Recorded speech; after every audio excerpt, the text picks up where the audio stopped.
Welcome to another edition of Chaplain John with Chaplain John Sayers, featuring special reports and interviews with people doing kingdom ministry in Tulare County and beyond.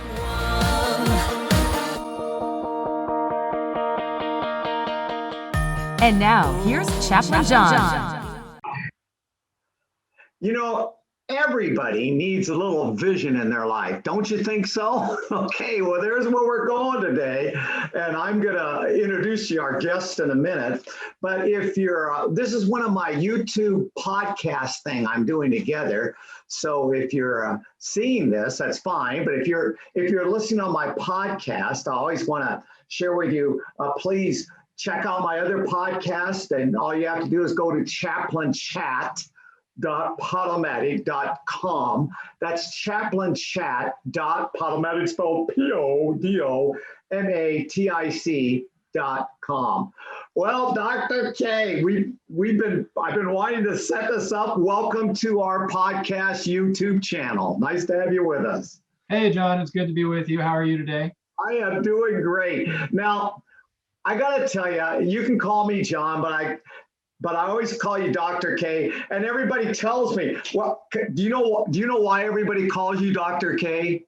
Oh, well, yeah, obviously my name is one of those good long doctor names that nobody can pronounce. So I'm Dr. Matthew Kliethermes, but that's okay. You can call me Dr. K. Even your staff. So how do you say, even your staff, but how do you say your last name again? Yeah, it's a German name. It's Kliethermes, and it's probably not the original pronunciation. I'm sure it was Americanized somewhere along the way, but as it was handed down to me, I've been told that I'm a Kliethermes.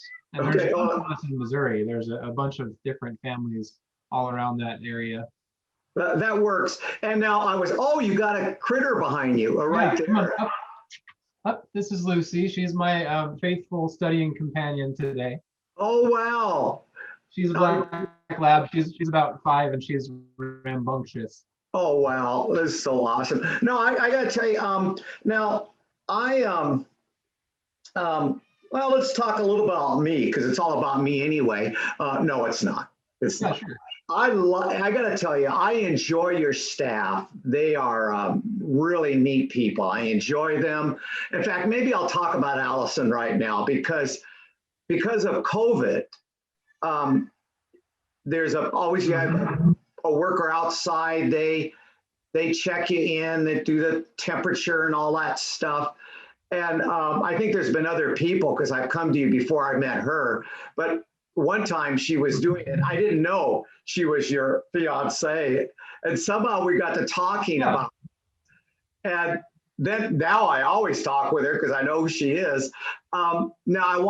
She's not here with you right now, but how did you guys meet? What's the story with you and Allison? Yeah, so just for a little bit of background information for our listeners, I'm an ophthalmologist and eye doctor and surgeon at the Visalia Eye Center here in California. And Allison is my beloved fiance who works currently out in the front desk, checking patients in. But more of the background on how that came to be is when I was doing my residency training at Texas Tech, which is in Lubbock, a small city in northwest Texas, in the sad, very boring plains of the state.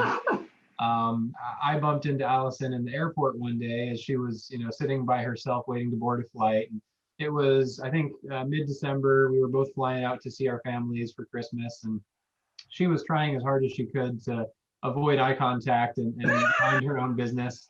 And so naturally, I went and sat right next to her and struck up a conversation.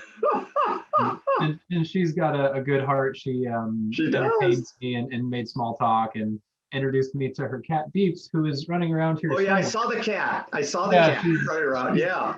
She's our household feline, and so Allison loves the cat dearly, and I tolerate the cat moderately. And so she was traveling with Allison, and Allison, said, "Hey, would you mind holding on to this while I use the restroom?" And she that's right. dropped the cat in my lap. So I said, "Okay." Because you just love cats. Of course I'll hold her. Yeah. And so I thought that's kind of funny, but girls have to go pee, so whatever. And then I found out later on that she actually went to her to the bathroom to text her friends and say, "This cute guy just sat by me in the airport. Ha ha ha ha ha." And so that really flattered my ego when I found that out. That was nice. So anyway, we chatted for a bit, and then she got on the flight and boarded 6 rows ahead of me because she plans ahead and I don't. And she got early check-in, and so I said goodbye, and I said, it'd be nice if we get together sometime or something, and figured it would never happen, and I'd never see her again, whatever, and that's fine. And then 48 hours later, I got a message on Facebook. By this time, I was already in St. Louis visiting with my family. And she said something about, hey, would you like to join me for a party on January 9th or 10th or something? And I was like, first, I couldn't figure out who it was because her name was different on Facebook. But after 30 minutes of racking my brain, I was like, wait, that's that cute girl from the airport. I just totally never expected it because I thought I'd never see her again. But she had put together the pieces from our conversation about me being an eye doctor at Texas Tech, and caught my very unique name and managed to find me on Facebook. Oh, wow. The little research there. Yeah, she tracked me down on the internet and invited me to a party, and we started to go out on a few dates, and the rest is history. So that's the story there is. Now, her background is what? So she was a dental hygienist, and she was licensed and practicing in Texas, and wanted to continue practicing until we moved to California. We were both looking to leave Lubbock because there's not much there that interests us. I'm sorry for anyone listening here from Lubbock, but that's the way it is. You probably understand. Yeah. So we both decided we wanted to go somewhere else, and I searched far and wide for jobs and landed on a position in California here.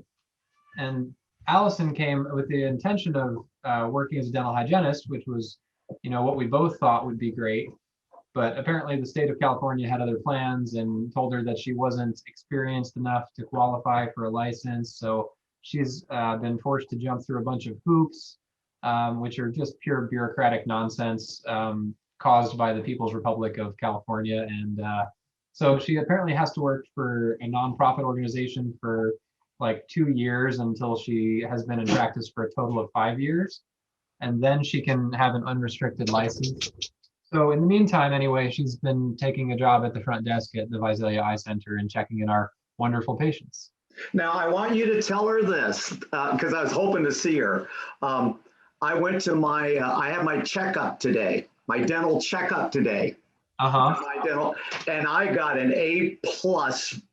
Yeah, all right, way to go. I'm brushing, flossing, I've got a water pick, and she goes, you are doing so good. And I told her, because I didn't see my dentist, it was just her that I said, well, you go back and I'll tell your dentist, you're doing good. And so, so tell Allison, I did. I will, I'll let her know that. Now, there's a reason why I've been coming to see you. And in fact, more than once, because I got to tell you folks out there, this is the guy that gives me a shot in my eye. I mean, yes, it is. When I tell people he's giving me a shot in my eye, they're going, ooh, and I go, I know, but I'm tough. I can take it. I've not cried out once. Have I cried at all, Dr. K? No, just maybe a little whimper once or twice. And I am macho. No, I got to tell you something. Now I'm going to be confessing here, there's no pain in him doing this. The thing that bugs me the most is having to, got to drop that stuff to dilate my eye and that other stuff to numb my eye. That's a pain. Oh yeah, the drops, they're always the worst. Drops, but the shot you do not feel at all. In fact, you not only been giving me shots, but doing laser stuff. What's going on with my eye? Well, John, with your permission to let your audience know about your eye health, I'd be happy to talk about it. So basically what happened is John had a type of blood clot in the eye, which is what we call a retinal vein occlusion. And so that causes some severe limitations in the vision and swelling in the retina. And that's usually treated with lasers and certain types of injectable medicines because we can't give it as an eye drop, otherwise we would. I'm mean, but I'm not mean enough to recommend an injection where an eye drop would suffice. So I've been lucky enough to follow John for his eye care, and he's been doing well. Oh, now we have a cameo appearance by Beeps the Cat. There you go. Yeah, look at that. She's not a good study partner, but she's very affectionate when she feels like it. So, I got to tell you something real quick. yeah. We have 5 indoor cats. Oh my gosh. Yes, and that's why I need to go back to work to support these cats. But Well, you should get them on the but podcast. so it's been a laser and an injection and a shot. And That's right. Yep. The laser is important for long-term health of the eye to prevent things like glaucoma and pain. And the shots are the best known treatment to try and restore vision with this condition. And so I'm hoping and praying that this will come into a good effect for you and that you'll notice some improvements. Well, and I think we have noticed it. Clots, is it my age? Is that how I got it? Yeah, it's a good question. The risk factors for retinal vein occlusion do include age over 50, things like diabetes, hypertension, high blood pressure, being overweight or having high cholesterol. All of these things can cause an increased risk for blood vessel occlusions in the eyes. So what are some other, you're an ophthalmologist. Right. That's right. And really, that title is different. I was going to another guy in your area, in your place there. Nice guy. I can't remember his name right now, but good guy. But he actually he referred me to you. Yeah, so he's an optometrist. What is the difference between the both? So the difference between an optometrist and an ophthalmologist is that both of us spend a long time studying to take care of eyeballs. Optometrists are mainly prefer to measure the eye and treat certain conditions with drops and things. They are better at prescribing contact lenses in most cases and glasses as well. Ophthalmologists have to go to medical school first, and then we complete a residency where we learn how to do eye surgeries. And we also are trained in fitting contacts and glasses. But truth be told, most ophthalmologists are not as interested or as good at it as optometrists. So that's the difference between an ophthalmologist and an optometrist. Again, I just want to say again, I have, you could tell I have a lot of fun with your staff, don't I? Oh yeah, for sure. They love having you come in. It's always a party. And I'm careful. I got to be careful not to bug your time because you're a busy dude. And a lot of times we go and you go, John, I really got to get going. I go, okay, because that's just part of my personality.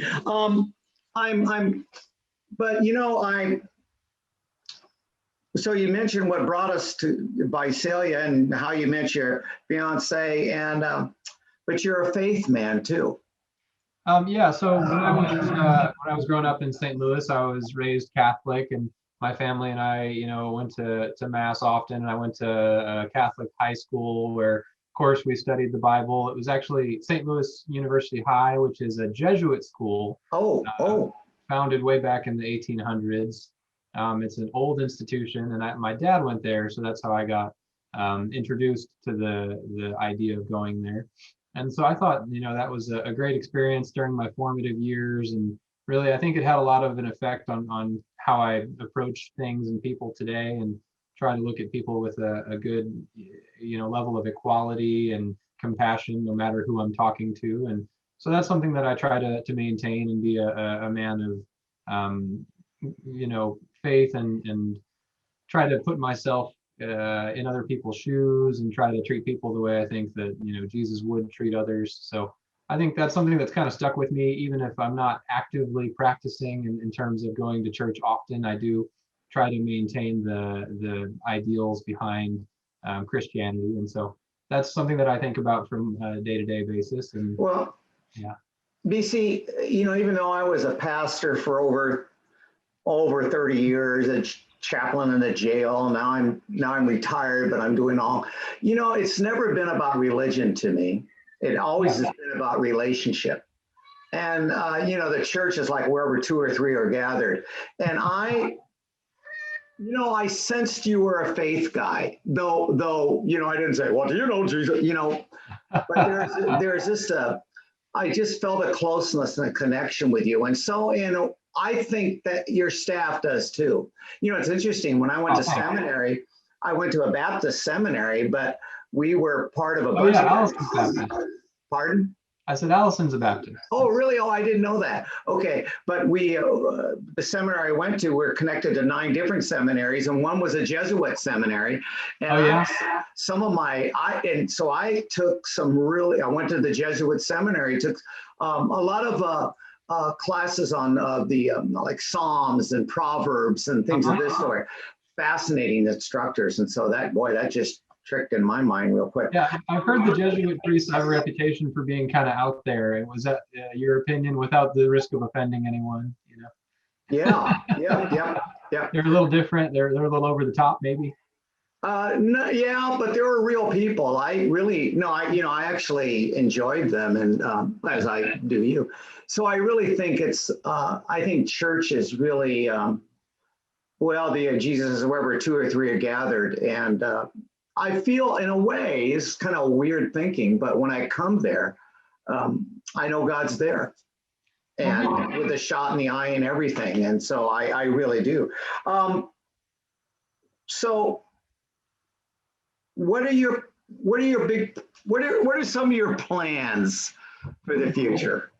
Yeah, so right now my number one goal is to complete board certification, which is a long and arduous process involving 2 tests: the written exam, which thankfully I've already passed, and the oral exam, which for me is coming up here in about 2 weeks. And that's kind of a stressful time, because I've got to prove that I know my stuff to a panel of expert judges and physicians. Well, can I come in and talk with? Can you invite me in? I'll do the talking for you. I'll say your I stuff. wish I could. Yeah, I'll tell you what. I didn't know that was coming up. Yeah. And apart from that, Allison and I are engaged, obviously. So the next big thing on the agenda is setting up a wedding and having a good time, figuring out exactly all the details of our ceremony and getting those things planned. So we're looking forward to that. And beyond that, I don't have any other grand schemes lined up right now. Last year, I spent a lot of time exercising out in the great outdoors. I hiked Mount Whitney. I climbed Half Dome and did some, You climbed Half Dome? Yeah, it was fun. It was a great time. It was definitely challenging, and Mount Whitney was probably the hardest thing I've ever done in a day. But it was a beautiful day, and we had a great weather, and the journey was totally worth it. So it was a good experience getting closer to God. Okay, amen. Dr. K, where are you located again? I probably talked too much over that. You guys are where? In Visalia, California here. Yeah. Where? So I'm on the north side of town. I'm up in the Shannon Ranch neighborhood. And yeah, it's really very close to your business. Yeah, it's not bad. It's like a 5-minute commute. It's really convenient, which is one of the things I like about living here. And you're right next. I'm trying to think now. Actually, it's across this. Well, it's just up from. It's on Acres. And just beyond Denny's north. Yeah. Yeah, our office is located on Acres in the intersection of 198, basically. Yeah.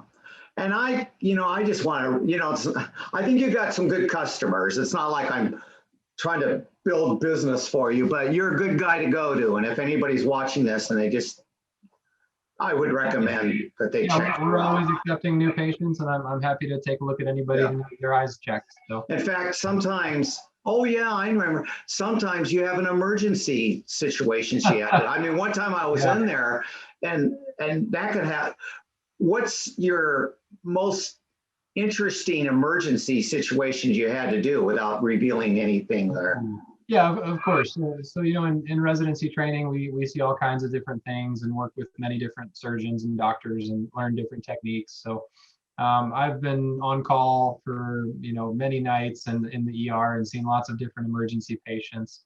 I've had several people who are gunshot victims or stab victims. And I think that, in those times, it's important to be very honest with the patient and make sure you let them know what the expectations are, but also help them understand that things like this are kind of out of our hands, and that we'll do the very best job that we can for them. But, their vision is kind of something that rests with a higher power, let's say. And so several of my mentors at Texas Tech would often stop and offer to say a prayer with their patients before surgery, which I think was a great thing to do if a patient wants that.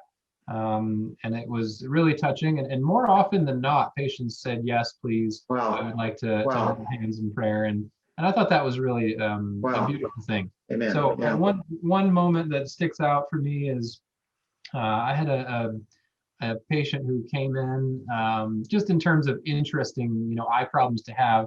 He'd been out cutting the lawn for like a neighbor's yard and had run over a wasp nest or something and had got tons of like bee stings, and one of them ended up getting him right square in the eyeball. And so I was a lowly like first year resident on call, not too sure of myself. And I saw this guy and I said, I was looking at the microscope trying to figure out what that was, why his eye hurt so much. And I was like, I think that's a bee stinger.